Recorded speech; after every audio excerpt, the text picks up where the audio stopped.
তুমি মাসুমের সাথে প্রেম করছো, ঠিক আছে, ওটা তোমার বিয়ে করার দরকারটা কি? তুমি মাসুম সম্বন্ধে কতটুকু জানো? ওর ফ্যামিলি, ওর বাবা মা সম্বন্ধে কি জানো তুমি?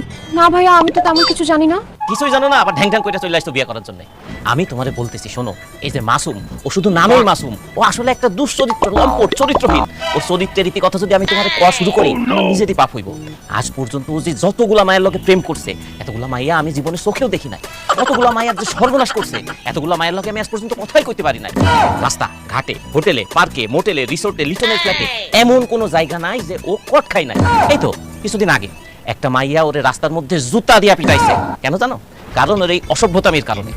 এমন একটা অসভ্য তোর লম্পট ছোট লোক ছেলেরে তুমি বিয়ে করবা মিতু? অবশ্যই করবো ভাইয়া। এইরকম একটা লুচ্চা লাফাঙ্গা অসভ্য ছেলেকে বিয়ের পরে আমি একদম খাম্বার মতো সোজা করে দিব। বিয়ের পরে আমার কাজটা কি বলে?